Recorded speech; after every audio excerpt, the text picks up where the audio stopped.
Hello, everyone. Welcome in the Friday Fuck Show, Season 2, Episode 3, today with Whiskey Dingo. Hello, Whiskey. Welcome. What up? What up? What up? What up? What up? What up? What up? Oh, jeez, I just kicked my desk. Oh, my God. Welcome, Whiskey. Thank you so much for accepting being here with me tonight. Tonight for me. It's literally not night for you right now, right? It's like midday. It's the afternoon for me right now. Yeah, I just woke up. All right. Well, thank you for being here. Today we're gonna talk about a lot of stuff. We're gonna have a chill discussion. Oh yeah. We're gonna be guided by the question as always, with a little catch at the end of all the questions, something new that is going to be introduced in this episode of the Friday Fuck Show. It looked really cool. We're gonna review your most viewed clip, Whiskey. So I was just waiting. Oh, it's my most viewed. Oh, it's my most viewed clip. It is your most viewed clip, Oh. and so we're gonna talk. We're gonna talk about it. We're gonna talk about it and watch it and talk about it. And yeah, I think that's a good way to. I mean, it's a fairly old clip, but we're gonna see that at the end of the questions. Oh, I had a question.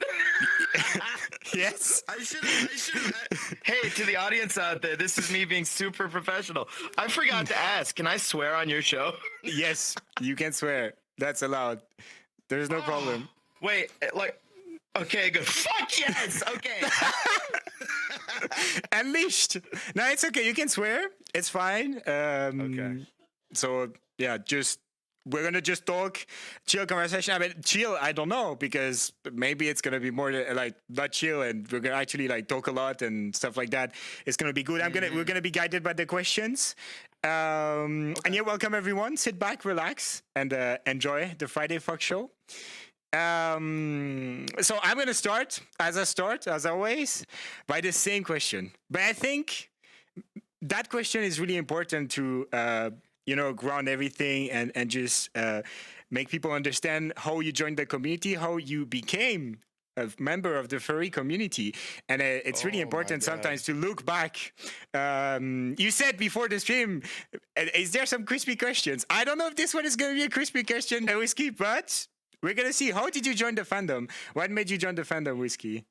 Do I have to do this question? Because this is going to make me feel old. This is like... I don't want everyone to think I'm a boomer. No, don't worry. I joined the fandom. Oh man, how long has it been now? I mean, I've known about furries since I was like in high school, essentially. All right. But the day that I actually joined the fandom, I didn't actually join because I wanted to. A friend actually got me into it. Yeah. So I mean, I saw art. You know, I knew what furries were. I thought they were pretty cool. But I never considered myself one until like I played a game. You ever play Team Fortress 2? Yeah. I actually played. Yeah, I know. Okay. Yeah. So the funny thing about that game is that there's the meme that's like, if you ever played Team Fortress 2 when you were like younger, you either ended up a furry or gay. What? Oh, really?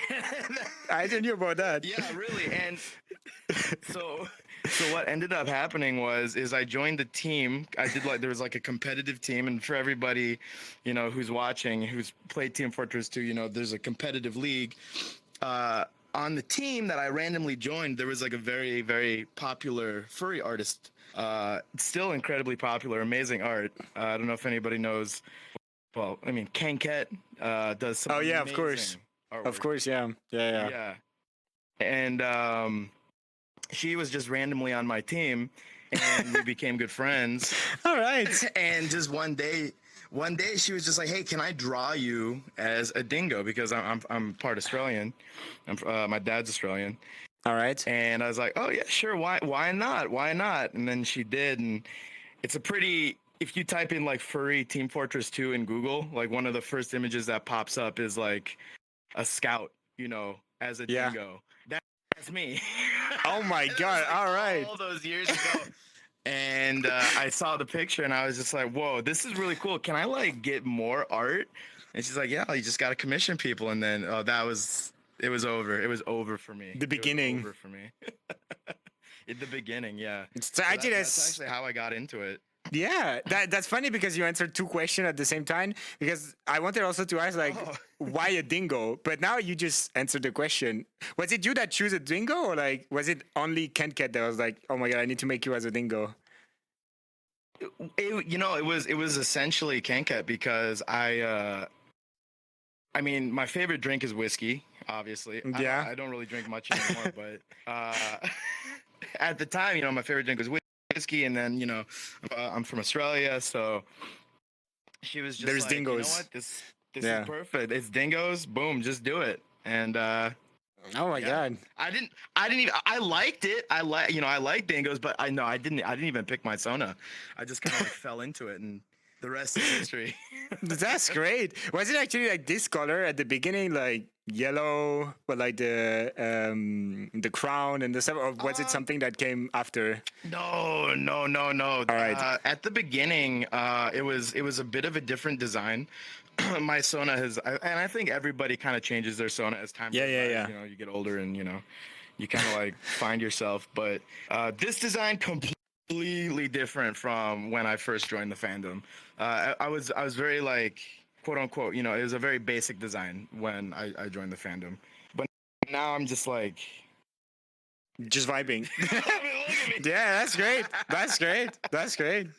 I love the style, the crown and everything. I mean, I love natural colors on Persona, so definitely. I love natural colors too. I love Yeah. natural colors. So it looks great with the highlights, the red highlights on your face. It looks great. All thank you. right, that's really funny story. Like, it's funny because with that question, it's always the different stuff. It's always something different. That's what I love about just asking someone how they joined the fandom because, well, there is so many Yeah. different ways of just joining the community, and this is great. So you started with Team Fortress 2. Yeah, that's where I started. Yeah. Then how was your journey like after that? Was it like meeting friends directly on Team Fortress 2? I don't know if there was already something like Discord back in the days or like Skype. I remember Skype. You say back in the day. Yeah, I mean, I remember Skype. I was a Oh. Skype furry, so I did use Skype. Yeah, I did use Skype. Does anybody still use Skype anymore, or is it just like I think businesses that Skype use is dead. I don't Yeah, know. I think Skype got Skype is dead. wiped by Discord and Telegram. Um. So I joined the fandom, and I was like in the quote unquote fandom for like, I don't know, maybe like 8 months or something like that. Yeah. And I was getting art, and I was getting, like kind of like, feeling around like what the fandom was all about. And funny enough, like she kind of nudged me out the door a little bit because I always thought to myself, I am never like, okay, I guess I'm a furry, but I'm never ever going to a convention. I'm never getting a furry Yeah. ever. That is like totally like that is like if I do that, there's no hope for me, right? That's what I thought. That's Yeah. what I thought. And no, just one day she was like, "Hey, there's like a convention, that everybody goes to, and funny enough, it's MFF, Midwest Fur Fest." Oh my god. And yeah, and she just said, "Hey, why not just go? Just go check it out. I'm gonna be there. Some friends are gonna be there, like that I knew online." And at the time, I didn't know like anybody. I didn't know like anyone. So it was just like going into a convention with like literally no idea what you're doing. And Yeah. when I went, I met people. I met some friends that I still talk to today. And again, it's just kind of like. That was the end for me. I set foot in the convention. I was like, I just want to keep doing this. Every year. Yeah. All right. And then I just and then like in my early like fandom days, I would do like 8 cons a year. Like boom boom boom. I would just Oh my try to do as god. many as I could. Just boom boom boom Oh, boom boom boom boom boom boom. Oh, that's a lot. Yeah. And then I got so like into the fandom that I just did as many cons as possible. Got a fursuit immediately after my first convention. Yeah. And now I'm stuck here. Actually, that's like, it's really funny because that's a pretty common thought. Like the fact that when you join the fandom and you discover about the conventions and the fursuit, it's a pretty common thought to be like, oh no, that's not for me. Oh no, that's not for me. And that's actually like the first step. Yeah.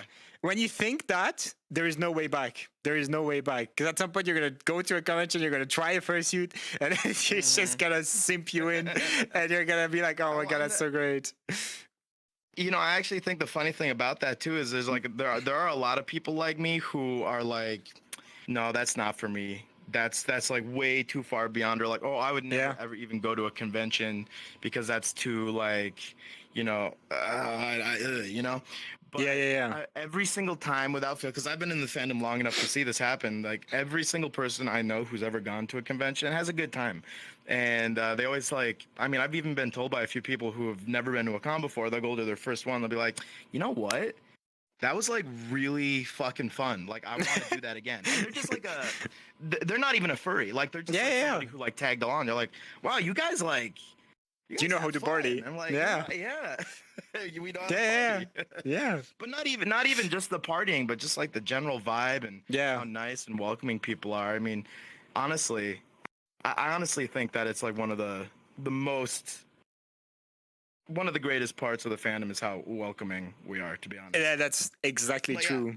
That's exactly true. How was it feeling for like your first convention? You did MFF. I know like all the people in Europe, we cannot compare that because even Eurofurence, that is the biggest convention in Europe, is like you cannot compare it to MFF with like way more people. How was it to just go to your first convention and it being MFF? Like, wasn't it overwhelming to see all those people? It was all right. Yeah. It was very overwhelming. Well, I mean, I didn't know that it was like one of the biggest conventions at the time. Yeah. Like, I was just like, okay, I'll just go to this thing.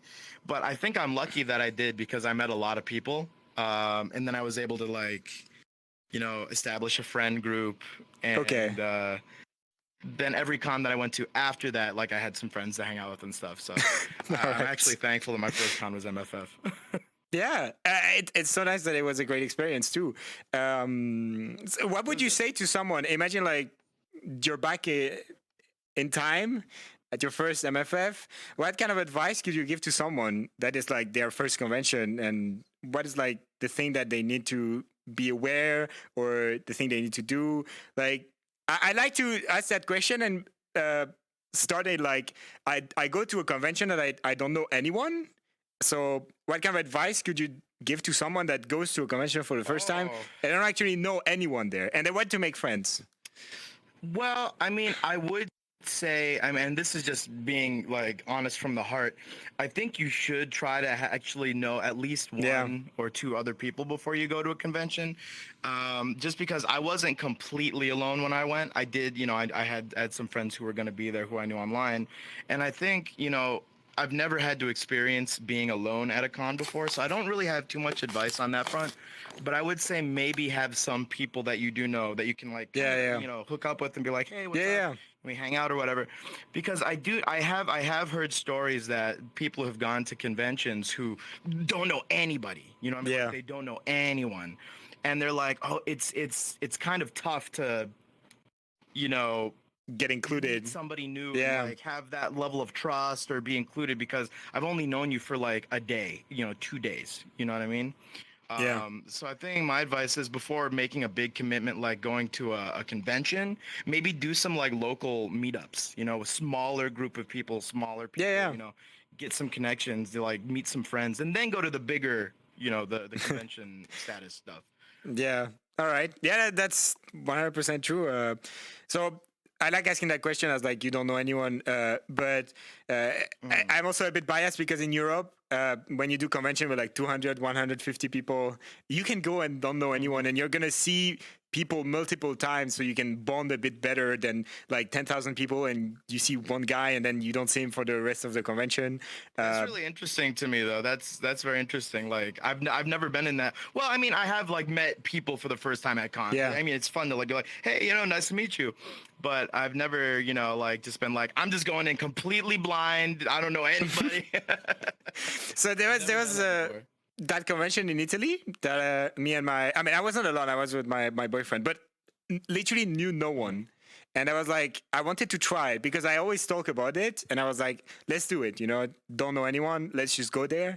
Actually, a nice experience. I mean, it's a bit hard to get included in friends group that are already like, you know, shaped because like everyone knows each other. Right. When it's like a 200 people convention, of course everyone knows everyone. But it was actually nice.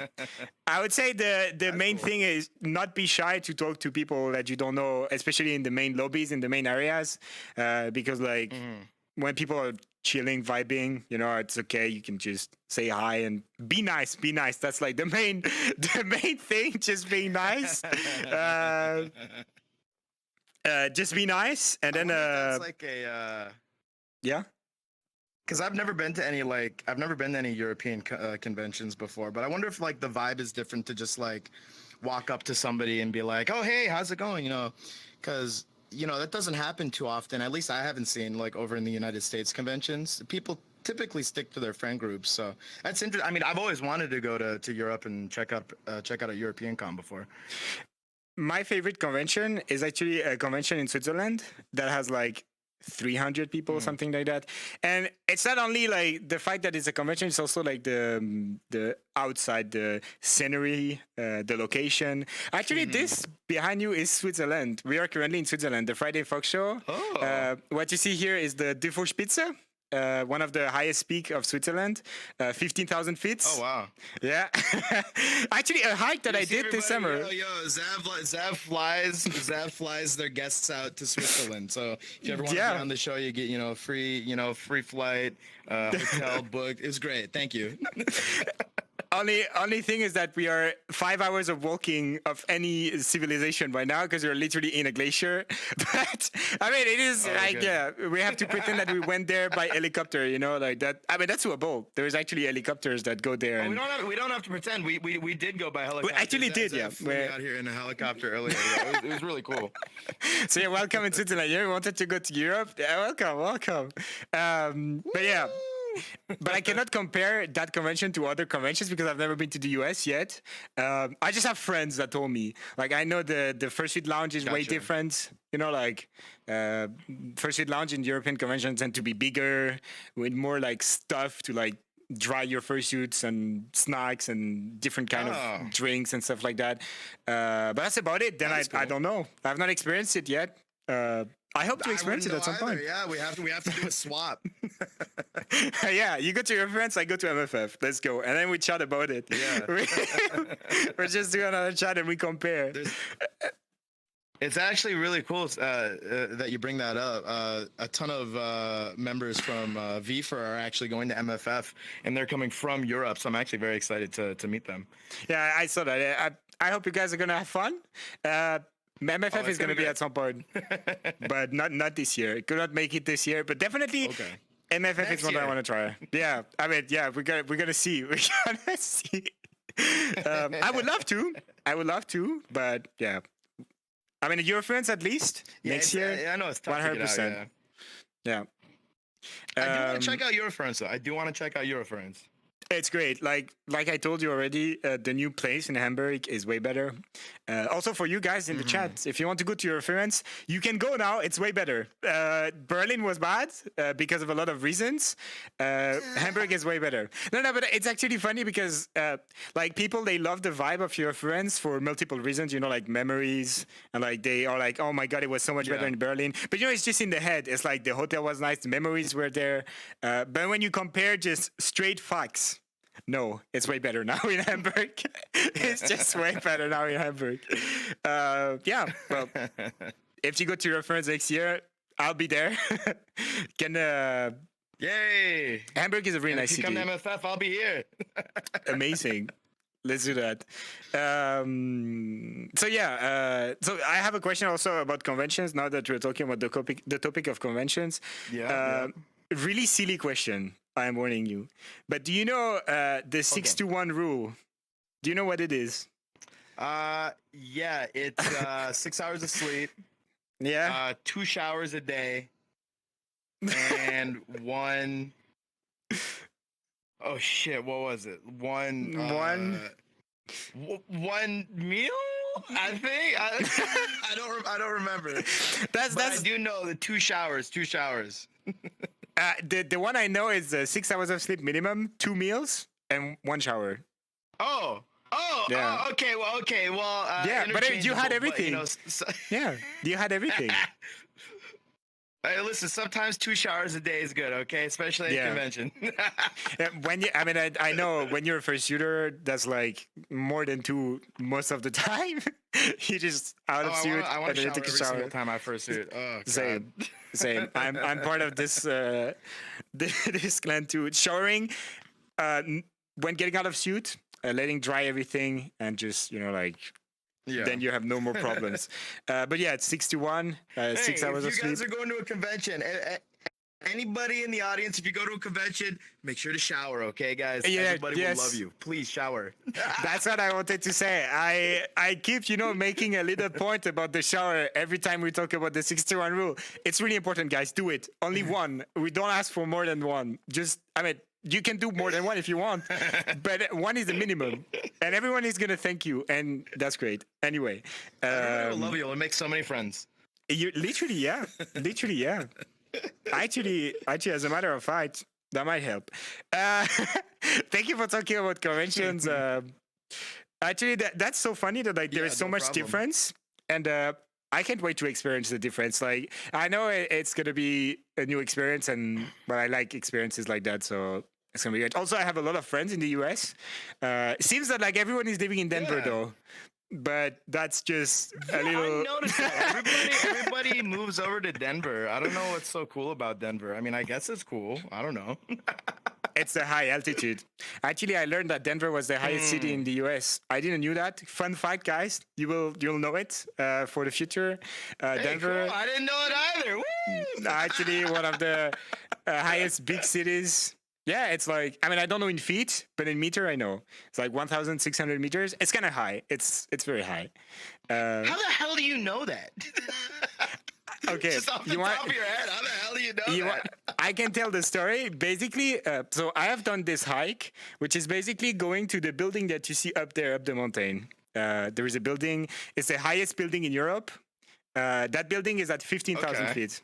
I failed at this building here that you see. That is a mountain refuge, which is at like 9,000 feet, something like that, because of altitude sickness. Oh my God. And then when I looked at my friends that live in Colorado, they were like, oh my God, yeah, but you can go, you have some mountains and stuff. And I was checking because I was like, oh my God, that's interesting. Let me check the altitudes because, like the higher you go, the less oxygen you have. 9,000 feet is around 75%, 15,000 feet, 55%. And so I was like, oh my God, that right now in Denver, you're like at 80% of oxygen. And I didn't even know it. And so that's how I know. That's how I know. That's very impressive that you can. That's very impressive that you can do it. I can barely get up my stairs. So that's very impressive. I guess it's part of the dumb skills, like the skills you didn't ask for, but you still have them. Well, I remember random shit like that. I just remember it. I don't know why, but I do remember stuff like that. I mean, I'm a streamer, so I never leave my house. Oh, I'm the same. So this little stuff like that, I don't know. They just stay in my head. They have no problem. They live rent free in my head.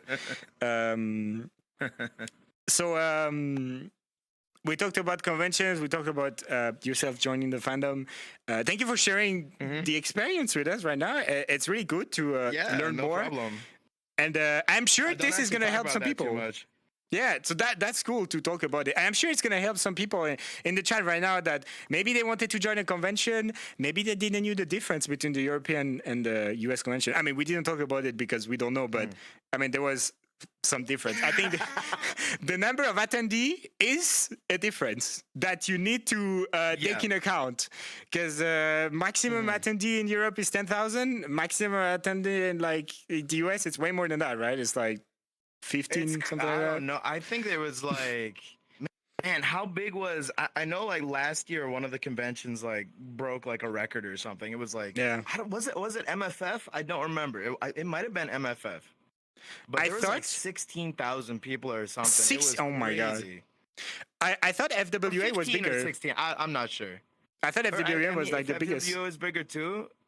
Yeah, if it was bigger, like I don't recall, I don't remember Okay. exactly, but it was like a crazy big number, crazy big, like All right. 15,000, something like that. Fair. So Which yeah, is a lot of that's the main furries. difference. That's a lot of furries. Yeah, that's a lot.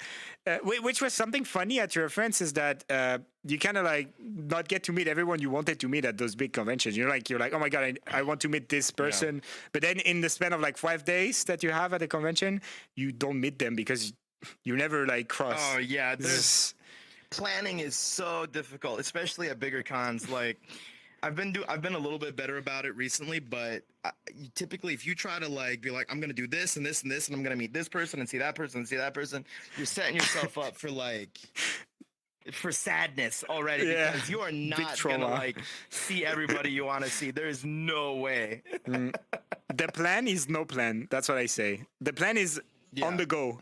The plan is message me on Telegram, tell me what you're doing right now, and we plan something. exactly. Yeah, that's the vibe. Exactly. Because, you know, I've got a bunch of friends who are like, and I bet you guys can, some people out there can relate. You've got those friends who are like, hey, hit me up. You know, we're going to go do something. And then I'll message them. I'm a very, like, when I'm at a convention, I'm always like, I'm very good about, like, getting back to people sometimes. Okay, maybe not. Maybe I'm bad. Never mind. But anyways, oh God, am I the person that I'm talking about? I might be. But you'll message them and you'll be like, hey, I'm ready to go down to the lobby right now. And they're like, Yeah. yeah, give me 5 minutes. And you're waiting 5 minutes. And you text them again. It's like, yeah, give me 15 minutes. I'm just seeing this other person really Yeah. quick. You'd be like, okay, I'll wait 15 minutes. And then you do it again. They're like, okay, I'll be an hour. And it's like, oh my God. I can relate. I can relate. I've been in both cases. I've been in like the one waiting and the one actually being stopped by multiple stuff happening. Right? It's Yeah, just it's how it goes. crazy. It's just how it goes at conventions. But Like, yeah, that's just how it goes. Yeah. you um yeah, this is, I mean, and you guys, if you go to a convention, you're gonna love it because like Whiskey said already, it's such like seeing the community all together, and you meet so much people and so much people from the community there Yep. at the same time. And you can go to dance comps, you can go to the dealer's den, and you see everything that the fandom has to offer, and it's just crazy. This is just such a nice It's feeling. great. Yeah, even if you don't have a fursuit, like there's plenty of stuff to do. I've had that question But already. you're gonna want one. Yeah. Oh my god, yes. If you try a fursuit, guys, be ready. It's gonna be expensive. Don't try one. Just don't. Yeah. If a friend asks you, "Do you Yeah, want to just try don't my do it. fursuit?" Don't do it, guys. Don't do it. Just That's don't do that's it. bad. You'll want one. That's what happened to me. Same, same. As soon as I Actually, got home from my first convention, I just went boop, boop, boop, boop, boop, boop, buy the fursuit. that's the vibe. But that's great. That's great. Oh yeah, I totally forgot. I didn't include any question about fursuits, but I'm gonna try to think about some questions about fursuit because, like, usually when I interview some Okay. people, like, it's pretty rare that someone has a fursuit as well. So I've not planned any question regarding fursuit. But thank you for mentioning it. That's fun. I'm gonna think Yeah. about something. So yeah, trying a fursuit is a really bad idea. I like So, fursuits. I love They're fursuits cool. as well, but yes. All right. Let's talk about the next stuff. I cannot come up with something. I don't know. I had to think about it. I'm sorry. That's like my mistake here. I didn't come up with something about fursuit. Oh, you're fine. We're gonna talk right now about something that's like a big part of you, and it's actually what we're doing right now. We're Yeah. live on Twitch. You're a streamer, Whiskey, and we're gonna talk about it right now. I am. So I like setting up background. It's always nice to get some background, some lore.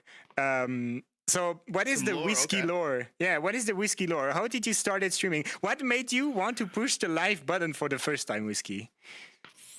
Oh man, that was how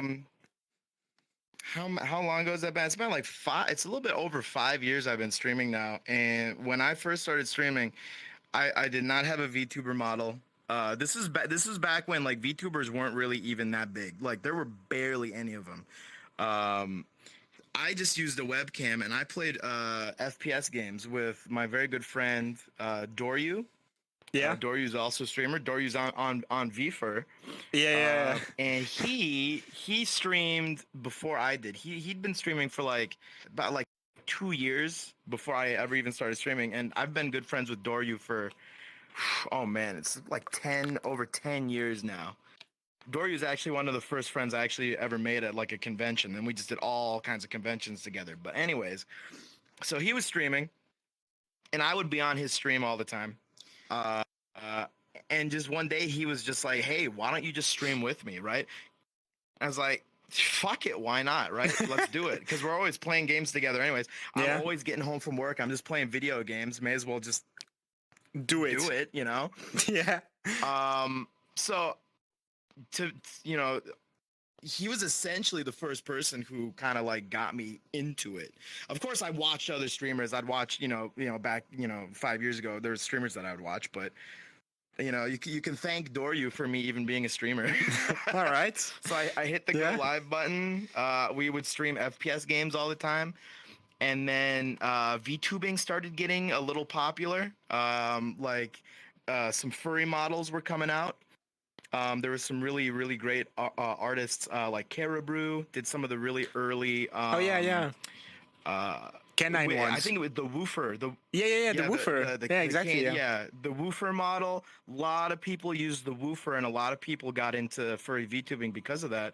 And again, this is back when VTubing was not nearly the beast it was today. Like VTubing is massive today, but back then it was like very kind of like a niche thing. And over COVID, since so many people were home and watching, like TV and like on their PCs and stuff, it just kind of blew up. It just like blew up. I streamed a lot during COVID, and I think that's where like a lot of people found out about me. It's because everyone was just home watching Twitch. Yeah. That's how I started. And I got a model from Caribou because I thought it was cute as hell. I was like, whoa, this technology is amazing. You can like be your Sona. You can stream as your Sona. This is wild. And that's how I got into it. That's how you started. So FPS games with Doryu. Then what was the name of the server? Because it was not back in the days. It was not like what we have right now, like VC Face and VTuber Plus or the software that Meeps made. It was Face Mod, something like that. Face Rig. Face Rig. There you go. Face Rig was the one. Yeah, Face Rig. And it was way more complicated. Yep, I think we all used Face Rig. Yeah. Yep. I think Face Rig is still a thing. But most people have swapped over to VC Face, and but that's what I used. And then I was playing like PlayerUnknown's Battlegrounds is what I was playing with. All right. Oh my god. I am such a different streamer now than what I used to be. That's what I was gonna say. Yeah. Because then, during COVID as well. An evolving journey, yeah. Yeah, during COVID as well, VR chat became what we know now. It just started as like a very small game. Yes. And now it's like literally the hub for the furry community to meet new people, make new friends, and even for the content creators, now VR chat is super important. And even for conventions. We just talked about it. There's even conventions in VR now. And it literally exploded since then. And it's great to see everything evolve like that around this game. So you started... Well, I think it's amazing. Yeah, it's really good. It's really good. So you started the stuff, your stream, with the game with Doryu and stuff like that. And what made you the whiskey that we know now, which is doing shows, being in collab with sometimes 10, 15 other streamers. What made the switch? Was it during COVID that you discovered what you wanted to do more, or how did you discover yourself? I would say it was around COVID is when I kind of like discovered what I really wanted to do. I used to like my content was way way different when I was in my first and second year of streaming. But I've always been a very like driven person. Yeah. And I saw a lot of like really cool like VR chat specifically was like so crazy cool to me. Like I was like, you can be your Sona, you can talk to people, you can like talk, like meet your friends in VR chat and stuff like that. And I was like, I really want to do some content with like, I mean, I didn't even like, I was just like, I got to do something with this. It's so Yeah. cool. Um, and you know, like I just had some good friends who also had VR chat. And I was just like, hey, you guys just want to hop on stream with me, and we'll just like kind of fuck around, you know, just like have a good Yeah. time. Yeah. And because I used to primarily be a VR chat streamer. I would do a lot of my streams were VR chat, just exploring worlds, you know, hanging out with friends, you know, cracking jokes. Yeah. Um, but you know, as you know, the years go by, and like as a content creator, you know, I'm personally, I'm always looking for something to push the envelope, right? Yeah. Especially in this past, like these past 2 years, and especially this last year, I'm always wanting to do something bigger and cooler and better than what I had previously done. I always like to compete with myself. I always try to like Yeah. one up myself. Um, I've been doing some pretty big events. I made VFur. Like, there's some like pretty big milestones that I did this last year that I'm really proud of. But I think, you know, for me personally, like I'm never satisfied until I one up myself again. And Yeah. that keeps me like hungry, you know, as a streamer, it makes me not burn out. It makes me want to keep going. And, you know, you never know. I might be doing something different next year as opposed to what I'm doing right now. Something bigger, you know, something cooler. That's just how I've always like seen, you know, at least my content creation. And that's how I'm, you know, doing collabs and game shows and stuff like Yeah. that because it's just, it's fun. I love Yeah. it. I love entertaining people. Like I wanted to be an actor when I was a kid. I was in, you know, I did drama and acting in high All school and right. I did radio broadcasting in college. Um I love entertaining people. I just want to do it everything I can to make people like laugh.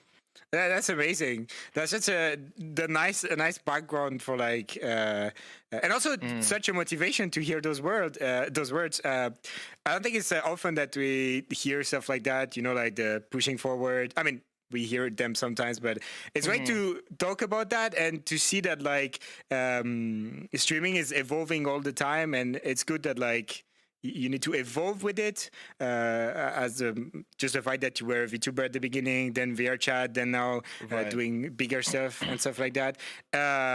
And thank you Mhm. because that's actually super motivating what you just said. You talked about VFur. Amazing team. Everyone in the team is so nice, and I'm glad to be part of it. It's amazing to have such a, you know, like a massive power like that to create and entertain. I think the key point of what you said is like the hunger of wanting to entertain people, and that's also what drives me, and that's also what I love about Mhm. streaming. And it's great to hear about it. So I had a question. I mean, it's more not a question, but it's like always as we did with the conventions and as we did with the fandom, Yeah. there is so many stuff online. When you type how to start streaming, there is just so many tutorials. Like, oh yeah, you just download OBS and you press live. But what would you say to Mhm. someone that is watching this stream right now and is like, oh wow, that's super cool what they're doing right now, and I wish I did the same. And what would you say to someone that just wants to stream? What are the stuff that you would recommend someone new to streaming to do to start the stream? Okay.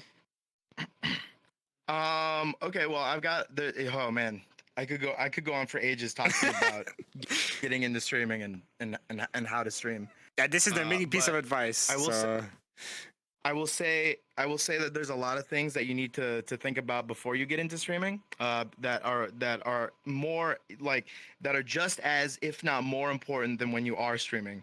yeah, And since streaming is such a big thing now, it's a massively like successful thing that so many people are doing. You have to ask yourself, okay, if I want to start streaming, and this is before you ever hit the go live button, I need to be okay with not being successful right out the gate. A yeah, lot of people think that they can just hit the go live button and they can be just like everybody else, you know, just like the big content creators that they watch immediately, like immediately. yeah, And a lot, you know, I don't want to sound like negative or anything, but I think it is important for people to understand that that success does not come right away. Yeah. You have to build your channel. You have to build what you want to grow. It's like, you got to sow the seeds, and then you got to water them, and then you got to tend to them. You got to make sure that they don't Exactly. die. Exactly. It's a very, very like it's a big investment, and I see a lot of people who've never streamed before get into it, and then like after about a month, they're like, "Man, I'm depressed. I'm Oh, feeling yeah, really yeah. bad. Like my numbers aren't going up." And I would say to that, just keep going. Find something that you love doing, um, and just really do your best to nurture that love, because you gotta wait a little bit. You gotta wait a little bit. You can't expect to be crazy popular like right Yeah. away. You know what I mean? Yeah. And like I said, I don't want to sound like negative, but that's just the reality of the situation, and I Yeah. don't want people to get hurt. Aside from that, though, if you do go streaming, if you're like, you know what, I'm committed, I'm doing this.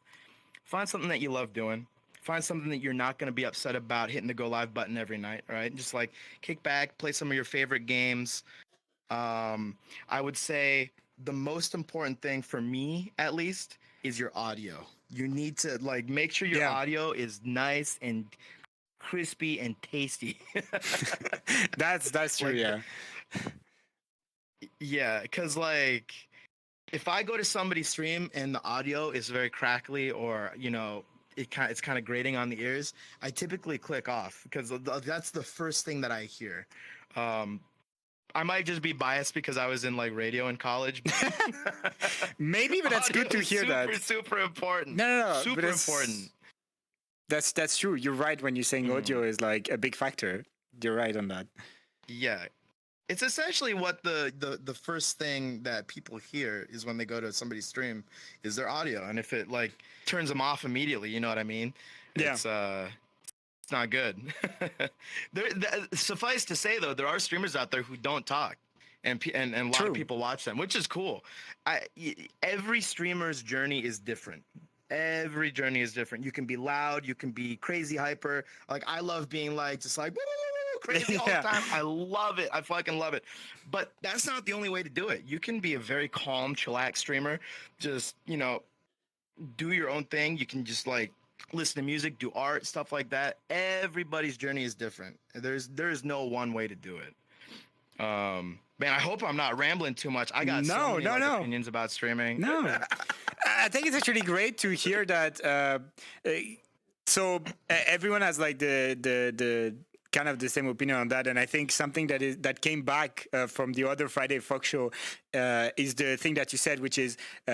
Do something fun, do something that you have fun doing. And that's something that I say a lot as well. It's like when you press the live button, you need to do something that you like. Because when you're having fun, then the people watching, they are having fun too. Like it's just, there is so many people that start and they have some, they start streaming and they have some, they are waiting for something. They're like, oh yeah, I'm going to press the live button and like, I'm gonna jump up or directly. Well, this can be motivating, like that can be something. I think it was. I don't remember. I don't want to say names that it's not true, but there was someone in the Friday Fox show that say you need to. I don't think selfish or something like that, and it was actually like.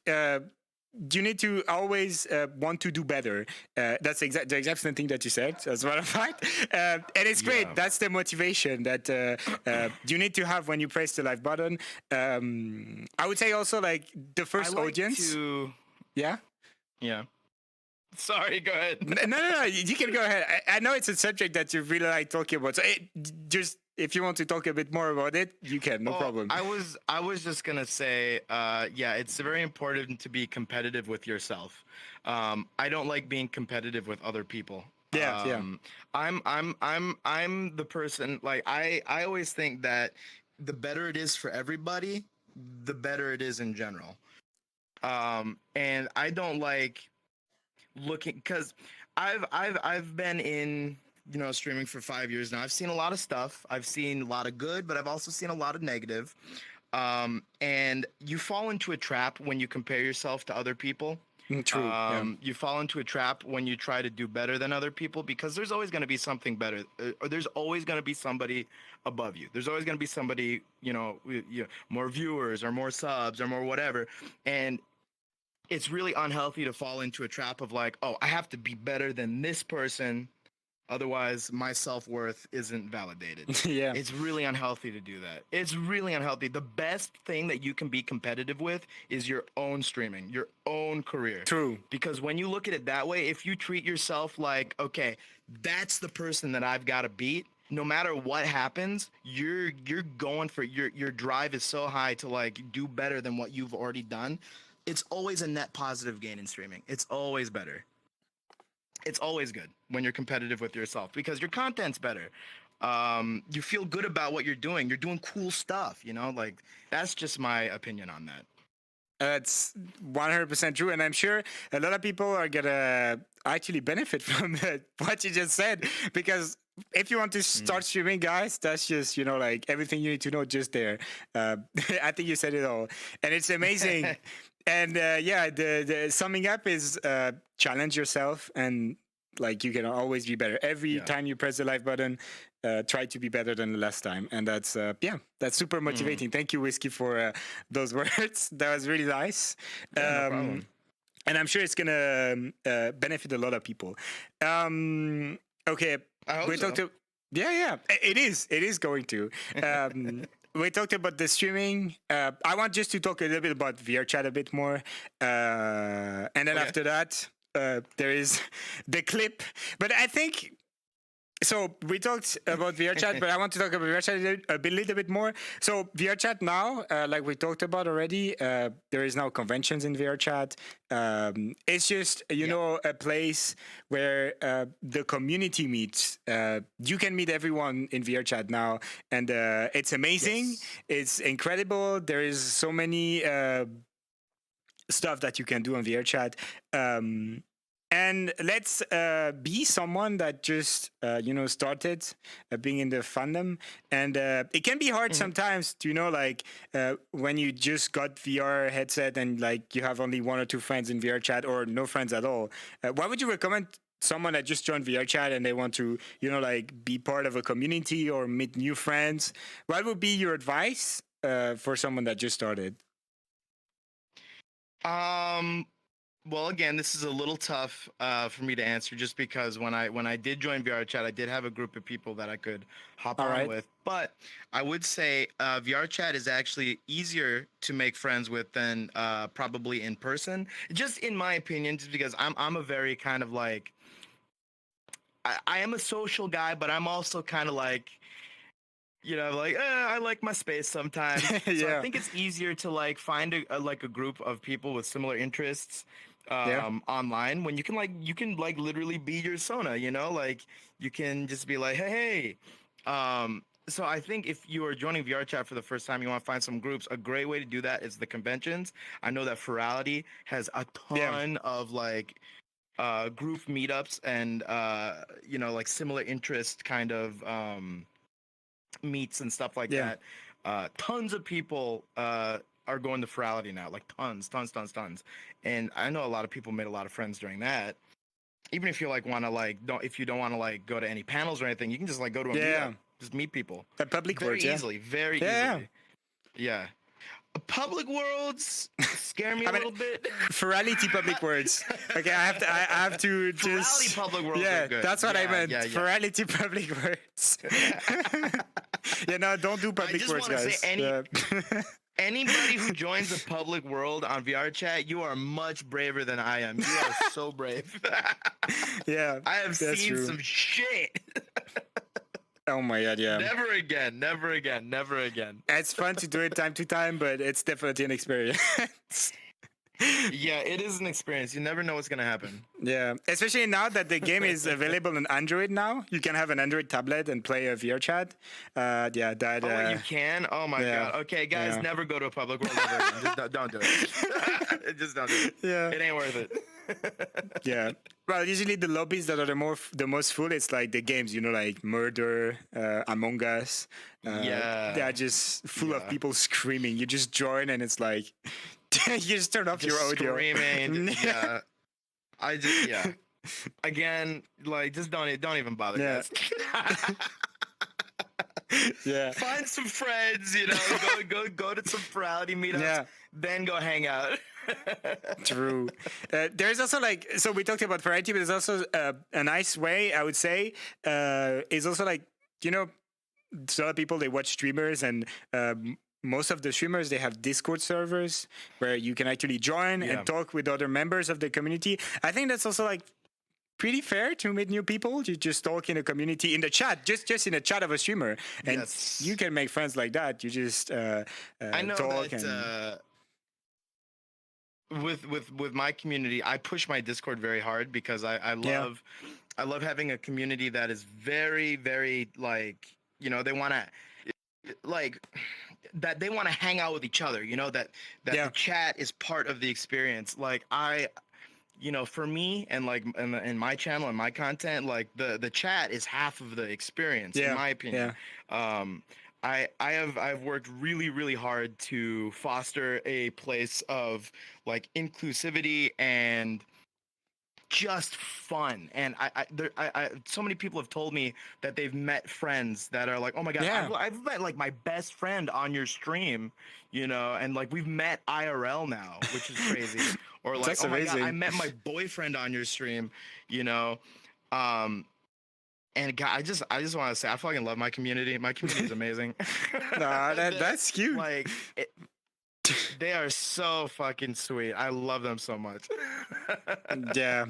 You're right. But Discords, yes, great place to meet people. Like, especially with like, because you've already got a similar interest, right? You both watch like the same content creator. You're like, oh, we like the same stuff. Like community Discords are great for that. Yeah. That's amazing. Like, I'm sure if there's some people that are a bit scared, to get some friends in the fandom, because I heard it happens a lot on your chat when there is like normie people joining, and after a while they turn into furries, right? That happened to you multiple times, if I recall. It's happened to me a lot already. Yeah. A lot, yeah. And that's like, for those people, it's great to do that. Yeah. Yeah, I always like to be really like I like to be welcoming of everybody. I've got a lot of stories of people who've joined my chat before who their intention was to be a troll or be a dick. But eventually, some of these people are now like longtime community members, and this is actually an interesting topic. I talk about this sometimes on my stream, but when somebody comes in with the intention of like being an asshole, there's a lot of people out there who don't entirely understand that you can just be a nice person and then people will be nice back to you. So from my personal experience, and if there's people who come in who are like really bad, like they're dropping slurs, then they get banned immediately. Yeah. But there are some people who come in who are like, ew, what the hell are you? Are you like some dog or something? I'll try and like, it happens a lot. Yeah. I'll try and be like, hey man, how's it going? Like, you can be a dick if you want, but I promise you, if you just sit there and chill out in the stream tonight, everybody's gonna have, you can have a good time with everybody else. It has happened multiple times where those trolls are now like, oh man, this, you know what? I'm sorry. You guys are like pretty cool. Like, furries are kind of cool. That's amazing. And then they'll just be like community members. And then, it makes me happy, like, knowing that there is one less person in the world who is like hating, gonna be a dick for no reason, So, that's how I deal with trolls. That's a really nice way. And it's amazing when you get to actually see them come back in your chat and just be like, I love it. I do love it. That's amazing. That's good that we're talking about, like, I would not say this is like a bad side, but it's just, in the chat, sometimes you have to moderate, and it's just, sometimes you ban some people. That's normal. Like mods, of ban course. I mean, everyone in chat. There's gonna be. Well, that's just for fun. That's just for fun. Like I like doing that. That just goes back to like my content where I've kind of like fostered a community where we can kind of like banter with each other. Yeah, But I think it's important to like, at least for me, interact. I like to have a very interactive stream. I love to talk to people. I love to, be like, hey, how's it going? How you doing tonight? Oh, do you say you're banned? But everybody always knows that it's a joke. It's a yeah, joke. yeah. It's all for fun. And it's kind of like it's like a game. We don't even need to be like playing a game. We can just be like just chatting, and the stream will be like, it's this like chat versus streamer, and it's just like a fun dynamic. I love it. Yeah, that's a really nice dynamic. When you get bullied and your avatar just goes in the air and it's just fun. It's ragdoll everywhere. Yeah, this is really fun. So yeah, I mean, I knew that the mod thingy and was a joke, but it's to like. So the next subject is a bit more serious. I asked that to Leroy, and it was really nice to hear his story about it. But it's so streaming is like 99.999% fun stuff. Like, it's amazing. Yep. I love it. You just said how much you love it, and we agree on that. But it's pretty rare that we ask actually for like the drawbacks or the bad times or, oh my God, someday there is something bad happening. I know for me, I am cursed by computers.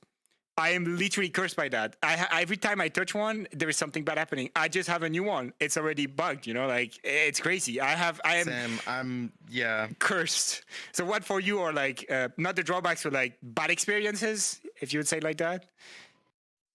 Do you have some stories? No, I mean, streaming does have its drawbacks. I mean, I like being able to make my own hours. Obviously, it's nice to be able to stream whenever I want to, but there is that need or desire that a lot of people have, and myself included. Like, I'm not free of this, to always want to be like, oh my gosh, I have to keep streaming, otherwise, I don't want to like lose, my spot in the algorithm. I don't want to lose my spot in the Twitch algorithm. Blah blah blah. So I know a lot of streamers get overworked. They work really hard to just push content out.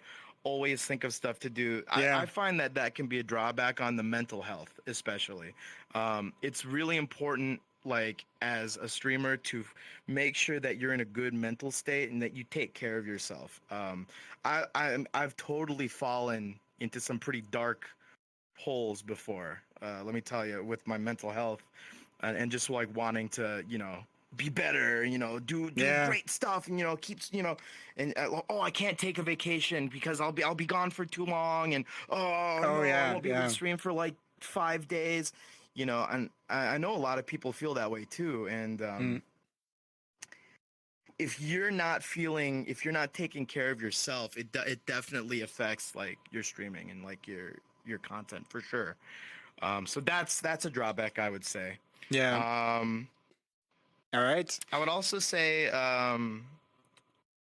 well, what other? I mean, I guess having to VTubing especially, it's expensive. Yes it is, especially when you have tech problems. Like, I mean, I'm in the middle of, like, my computer is shit in the bed right now, and I need to buy a new computer, and that's not cheap. And then like, you have to get VTuber models, and then maybe you do some updates and blah blah blah. So maybe that's a drawback too. It's like it's definitely like not a cheap endeavor. When you get involved into it, then it can go really high when really you get quickly. very involved. Yeah. But that's also the fun part of it, especially with tech issues.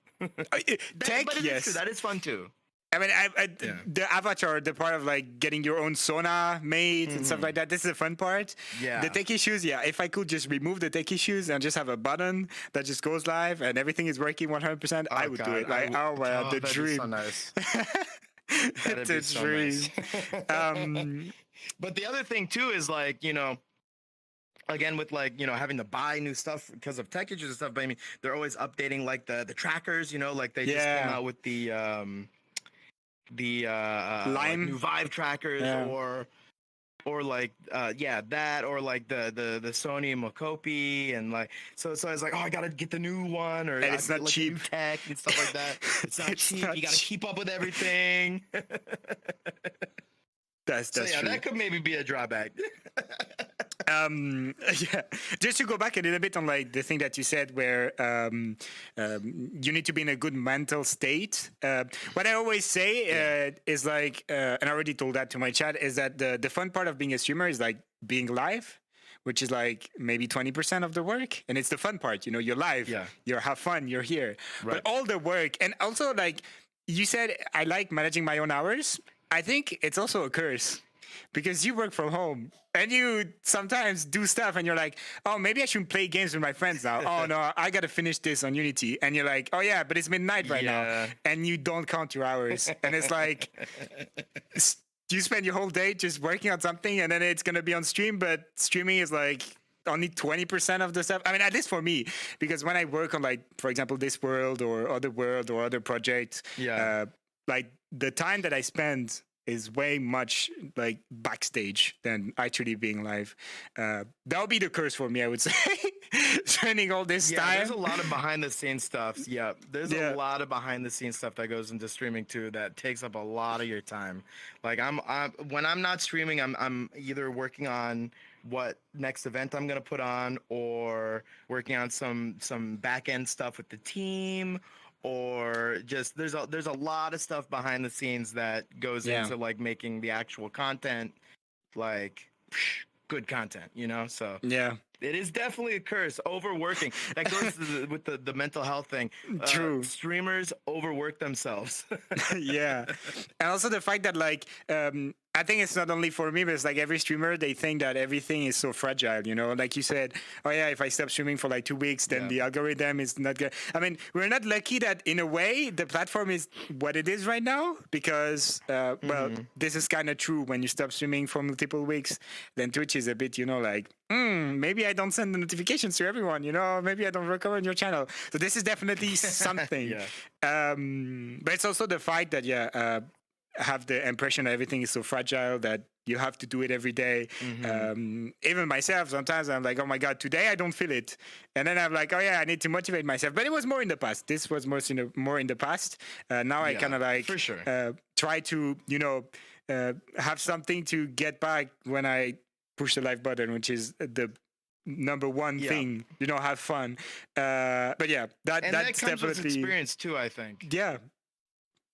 Definitely, yeah. Like being able to tell yourself it's okay to take a vacation. It's for me now, like there's still some days where I get a little bit worried where I'm like, oh, but I will say right now, guys, take vacations, take care of yourselves. Like you need to do that.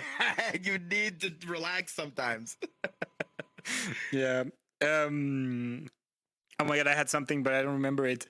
I hate when this. Oh yeah, that's what I was gonna say. Okay. I remember it. All right, that's why I love doing the Friday Fox Show. I challenge myself by doing this because I don't speak English at the beginning. Like I only started speaking English in 2018, so I like challenging myself when it comes to like speaking. But it's also like I talk with other friends and other streamers and. When do you have the time to just chill and talk about stuff like that? And that's what I love about the Friday Fox Show, is that this is nice stuff that everyone needs to hear because it's so normal. You know, you would think that's the norm, but actually it's great when you hear it. Like talking about it, sharing that kind of stuff, taking holidays is great when you're a streamer. You can do it. Don't be scared. And the community is not the community that a streamer creates is not as fragile. I know Twitch once or is you know, like made as making us think that is the case, that everything is so fragile that you need to do it, but it's not the case. Like, and I think you know it. You're like, it's just fear. It's anxiety, you know, like it's oh my God. But the main thing to combat that, I would say, going back to like, you know, tips for streamers, by the way. Consistency really helps battle that. Yeah. Like if you're I would say behind fixing your audio, consistency, you know, honestly, audio is probably number 2. Number 1 most important thing, guys. Consistency. Consistency, consistency, consistency. Make a schedule, stick to it. I promise you will see results. I promise you will see results. Consistency is so important when it comes to streaming. When somebody knows when you're going to be online, they're more likely to come and watch you. They're like, oh, I know this person's gonna be online today, and then tomorrow at this time, I'm ready to go. It's like watching their favorite TV show, you know? Yeah, exactly. Very important. Very important. It's also what you're trying to do with your stream. It's like the whole show kind of thingy. Your intro is like entrance of like a big show, and this is great to watch. You know, like that's like consistency. You're at your time, and you have like well, that's what I'm trying to do with the Friday Fox show. But obviously, I need to get with the time zones, because like time zones, they suck, and sometimes it's a bit later, sometimes it's a bit earlier. But it is what it is. Sometimes you have to do it that way. It is what it is. It is what it is. And thank you so much, Risky, for talking about all the streaming stuff. It's really nice to talk about it. No problem. Like I said, I mean, if you've got more questions for me, I mean, I'm an open book. I think right now we're gonna go and watch something that we never did before. Actually, watch your most viewed clip on Twitch. Actually, it's not your most viewed clip. I'm lying. But your most viewed clip is like 3 seconds, and it's like it's something funny. But I this one that is the second most viewed, and there is way more content. It's not 3 seconds; it's way longer. And there's also Bardic and other people. Man, I hate watching myself, but let's do this. So there we're gonna talk about it. I think the main thing is like. What I wanted to do with the clip is, so especially this one is like 2 years old, I think, or like 1.5 years old. So it's a while ago. But it's nice to go back and, try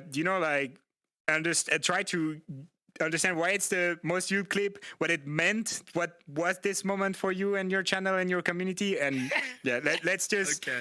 Let's just watch it. So I will read the chat because I need to know if the audio is working. That's my only concern right now. Is I need to know if you guys are able to hear the clip. I will just turn more the word audio. There we go. So it will just blast my ears, but I mean it's for the stream. All right, let's watch it. Bardic, what are your thoughts right now? Do you like rabbits? I used to have a bunch growing up. Okay, so, nice, nice. I know Jonah likes rabbits. Fan. I love rabbits. Probably too much for my own good, honestly. But... I may not have seen the show. This question then. But okay. Anyways, wasn't that a famous rabbit? Yeah, boy. I have a canonically 12-inch dog.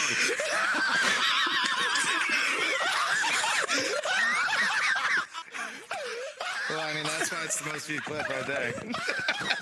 I'm sorry. I put my headset back on for that. What the fuck? It's in the lore. It's canon. All right. That's why. That's why it's the most viewed love clip. it. I love it. That wasn't even me. That was Jonas saying, like, she has a canonically 12-inch dog. But there's like my first That question. wasn't even me. When I saw that clip, the first question that I had is like, did you watch Beastars? Because you said I've not watched the show. Did you watch Beastars since then? No. I've never seen Beastars. Nope. You need to watch it, but you still understood like the whole rabbit stuff and where it's coming from. I know about it. But I've never seen it, so I don't. You can't revoke my furry card yet. Yeah, but I would recommend you watch it because it's amazing. Season 1 or 2, they are great, but it's a bit dark. That's what everybody says. I just never get time. It's true. Yeah, that's also very time consuming. So to get back on the clip, I believe this was one of your game night shows that you do with a lot of other content creators. Do you remember if that was like one of the first ones that you did, or was it like that was one of the earlier ones? So that was definitely one of the earlier ones. What made you want to do this? Because like this is also like very hard to schedule with everyone. Of course, you have like a lot of creators. What made you want to do shows like this? And that's why that clip is so nice. Is because at the same time we can have a peek in your streams, and like when you talked about good vibes and jokes, like I think describing this on another way than this is like hard. Like this is perfectly summing up what you just said. But also the show part. What made you want to do shows like this, Whiskey? Well, I think at the time I was looking for the next step in my content. And I was just thinking to myself, what is something really cool that I could do that a bunch of other people could join in on? We could just all have a good time together. And I was just browsing some worlds in VR chat one night, and I saw that there were a bunch of like game shows, and I was like, oh, it'd be kind of fun if a bunch of furries played Family Feud. Yeah. And I just reached out to people and I said, hey, would you like to do this?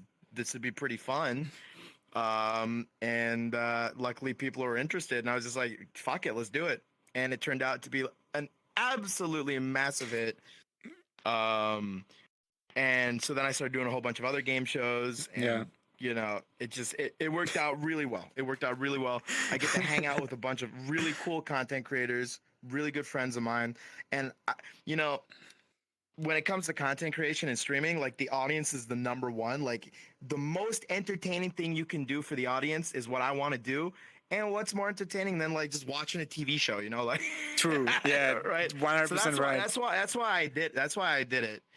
And it just goes back to what I said earlier about like just always being hungry for the next thing that I want to do and like challenge myself with. Yeah. I've got so many ideas in my head right now that I can't even talk about that are in the works. That are like, all right. I'm talking like IRL stuff. Like I'm talking that's about. great. I can't even say. That's some great teasing I'm right now. excited. We got a little piece of what you're working on. That's great. Thank you for sharing that here. Very excited. Yeah. Well, I love those kind of clips, like on Twitter, especially when there is like the clips that you post about Family Feud. I know that they're always gonna be like, I'm just gonna laugh a lot. And also, I believe that's where. Because like Leroy was talking about something and he was saying ZZ or something like that pretty often. I think that's where it's coming from, right? That's from like one game night or something like that. Yeah, that was on a game night. Yeah. I met I met a lot of really good friends through these collabs, and like Leroy and Andre, and it just like many awesome and fun moments come from a bunch of creators coming together and like really honing their craft of being funny and just bantering. And I don't know, Leroy just one day said like, I don't know, we were talking about like dicks or something. I don't know. We were talking about dicks on stream. I don't know. If you guys have ever seen, if you never seen my stream, I'm a little bit. I swear like a sailor, and I talk about dicks all the time. But anyways, we were talking about dicks, and Leroy said, "Oh, in France we say zizi." Oh my god.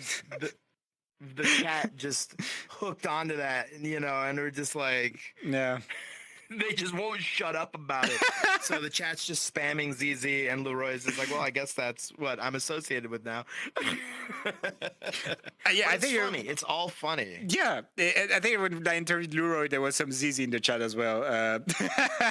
That's yeah.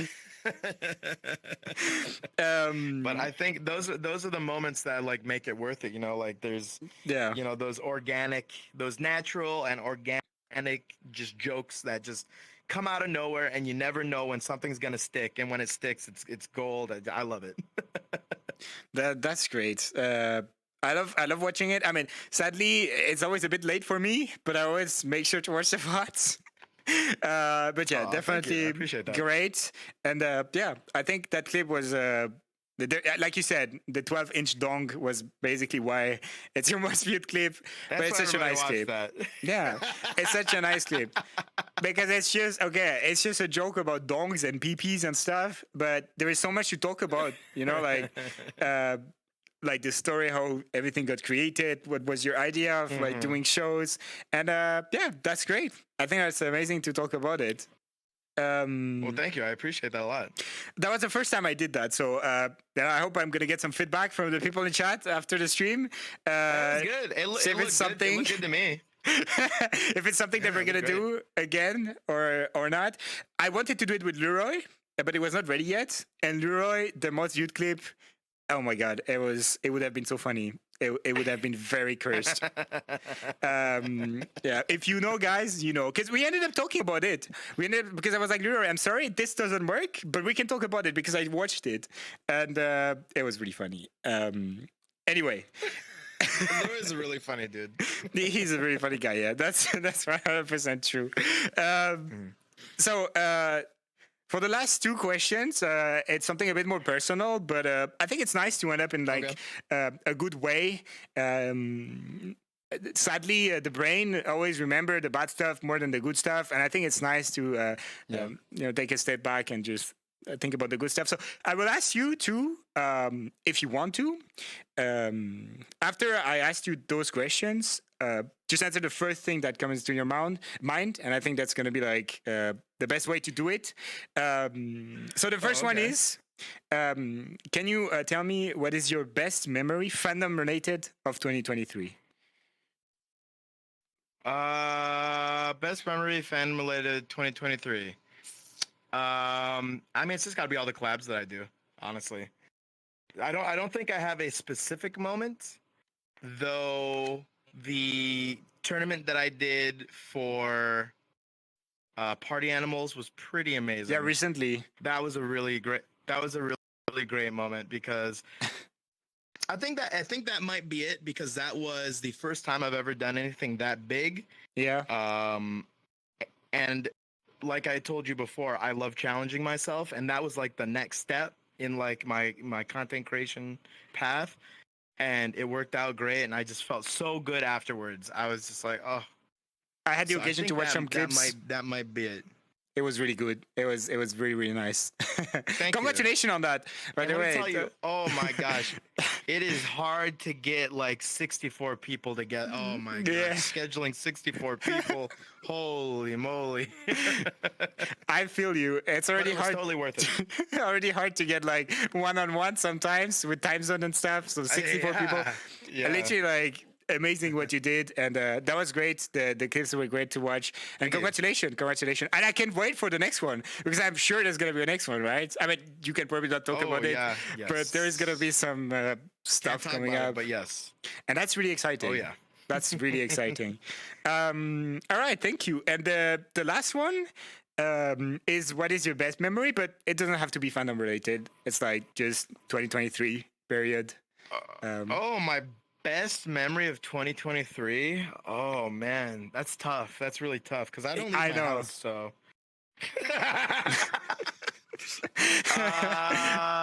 We can skip that question if you want. You know, no, probably just like meeting a bunch of fans in Las Vegas was really fun. Oh yeah, TwitchCon. That was a really good memory. Not just TwitchCon, but also Okay. earlier in the year there was Las Vegas FurCon. I was guest of honor at, and All right. just meeting all of. I think the thing that makes me most happy, just not just this year but every year, is meeting fans and hearing about, you know, how happy they are when they like get to watch the content. That I think that's really what motivates me to keep going. Whenever somebody walks up to me, and this is also something for people who want to start streaming, because I know numbers are very, very, like, people always worry about the numbers, Yeah. like my viewers, my view count, my averages, all that stuff. But I always say, if you're making somebody's day, that's pretty worth it, you know? Like, True. if you get like 40 viewers, you know, and then you say to yourself, man, I didn't get 50 viewers today. Today was a bad day. What about those 40 people whose day that you made, you know? And hearing and seeing them, like, just, I don't know, it makes me emotional. No, I I just love the fans. I The understand. viewers. it's hard on a day-to-day basis to feel validated when you're a streamer because like this is pretty rare. But when it gets to you, when you actually have someone that messages you or in real life Yeah. coming to you and be like, you know, like your stream, I love it. I watch it. You made my day. Thank you for doing what you do. Like that Yeah. goes directly here. Like there's no other words. Directly to the heart, They go yeah. directly into the heart. And yeah. There is also it's so crazy. My thoughts they just flow away right now, which is that's usually. I was thinking of something to say, and it was really interesting. So I'm a bit frustrated right now. But yeah, generally. Viewers. Viewers. Oh yes. You were fans. amazing. There you Thank you, viewers. You talked about like, oh yeah, you're 40 viewers. I say that all the time, but if you have 5 viewers on Twitch, you have more viewers than 98% of the platform. So that's like, Yep. you know, already 5 people watching your stream. And it's not like it's just some numbers. I think the thing that helps is to imagine like when you have like 20 viewers, you're like, oh my God, that's not that much. Imagine 20 viewers 20 people in the room with you right now, or like in my apartment right now. I don't know how many people are watching the stream. I don't have it right now, but like imagine everyone here. That would be such a big amount of people. Even 10 people is already a lot. And I think that's great to remove the fact that it's numbers and talk about, you know, like you're actually going to make someone day. And well, they might not say it because, well, reasons, but it's actually when you press the like button, you make people's day and you entertain people. And I think that's drives you and me, like content creation and streaming. It's a big motivation for me. Very huge motivation for me. Yeah. All right. And of course, numbers are important for streamers. Of course they are. But just think about the people that are watching you. And man, it just makes me happy to hit that go live button. Yes. And like I said, this is the fun part. Streaming is like so amazing. I mean, you can only understand that when you actually did it once, the feeling that it is to just be there. And especially like in the fandom, I had my first shoot before starting streaming, or like right when I just started streaming. And I always felt like VR chat was kind of like being in a first shoot, but without the heat. And well, when I'm in first shoot, I love it. When I'm in VR chat, I love it. Just being, you know, like goofy fox for me, and like it's so amazing. It's great. I don't have to sweat. Yeah, but in summer it's kind of hard sometimes, especially in Europe. There is no AC in any houses. That is true. So it's pretty bad. I'm like wired up with like trackers and stuff. Yes, that's the. I mean, yeah, that's the bad part of it. Maybe one day we'll have no trackers, like only a headset, and we'll be able to track your hands, your beans, everything. That'll be great. Hey, that's happening. They're working on that with phones. With phones, we might actually be getting there. Yup. That's crazy. They have AR tracking where you don't even. I actually saw something on Twitter the other day of a VTuber had their VTuber was completely tracked by the phone. They had nothing on and they were dancing and the model was actually following them. Oh my God! Amazing. That's incredible. Yeah, so we're actually, I mean, they're working on it. They're working on it. Yeah, but that's on iPhone, right? Because when you talk about the VTuber stuff, like Apple, if there was not Apple with the Face ID, that's why like if they remove Face ID at some point, we're all gonna be so sad because that's such a great technology. Oh yeah, it's shit to unlock the phone. Granted, this is the worst technology to unlock a phone. It takes so much longer than a fingerprint. But like Apple, please, if you're watching, which I don't know, don't stop Face ID because for VTubers, this is like literally the best thing that exists. Yeah, it's so amazing. Yeah. Oh my God, we could talk about this for many more minutes because all the fight that like we saw a transition on Twitch of like the first kind of VTubers that was like basically just like VR chat. You know, you could like do your expression with like shortcuts, and now with the AR kit, hours about that. Now the AR kit stuff that is basically just like your face but on your avatar. I love it. I just love it. Anyway. Well, thank you so much, Whiskey, for answering all my questions. I hope you had fun.